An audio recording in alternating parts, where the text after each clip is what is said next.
நினைப்பதை நடத்தும் சூரா சூரத்துல் லுஹா. உங்கள் நினைவு ஓயாமல் ஒரு கனவை துரத்தி கிடக்கிறதா? இன்னும் அது கண்ணுக்குத் தென்படாமல் இருக்கிறதா? உங்கள் முயற்சியெல்லாம் கைக்குட்டையாகி போதும் விடு என்று சொல்லத் தோன்றுகிறதா? அப்படியென்றால் இன்றைய காலையில் ஒரு சின்ன நம்பிக்கை டோஸ் நேரடியாக இதயத்தில். சூரத்துல் லுஹாவை ஒருமுறை இதமாக ஓதுங்கள்.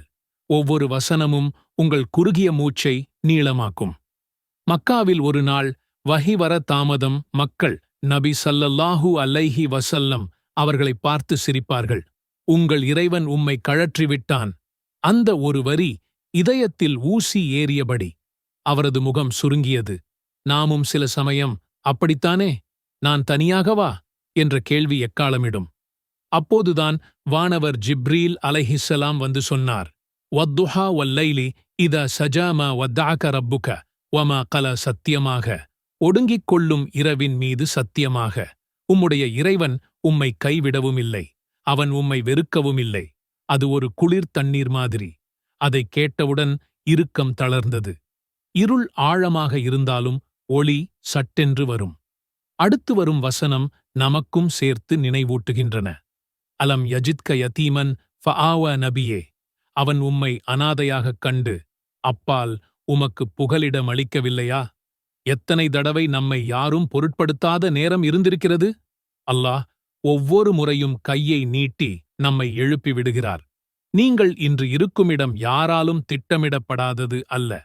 وَوَجَدَكَ ضَالًّا فَهَدَى.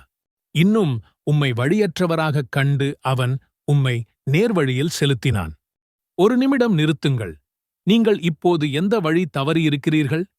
சில சமயம் தொலைவே திசையைக் காட்டும் முன்னோட்டம். பிறகு வரும் வசனங்கள் நன்றி வலையை விரிக்கின்றன. وَوَجَدَكَ عَائِلًا فَأَغْنَى فَأَمَّا الْيَتِيمَ فَلَا تَقْهَرْ وَأَمَّا السَّائِلَ فَلَا تَنْهَرْ وَأَمَّا بِنِعْمَةِ رَبِّكَ فَحَدِّثْ. மேலும் அவன் உம்மை தேவையுடையவராகக் கண்டு உம்மைச் செல்வத்தால் தேவையில்லாதவராக்கினான். எனவே நீர் அனாதையைக் கடிந்து கொள்ளாதீர், யாசிப்போரை விரட்டாதீர். மேலும் உம்முடைய இறைவனின் அருட்கொடையைப் பற்றி பிறருக்கு அறிவித்துக் கொண்டிருப்பீராக. ஒவ்வொரு நாளும் ஃபஜ்ருக்குப் பிறகு சூரத்துல் லுஹாவை ஒரு முறை ஓதுங்கள். ஓதி முடித்தவுடன் நீங்கள் துரத்திக் கொண்டிருக்கும் அந்த ஒரு பெரிய கனவை எழுதுங்கள்.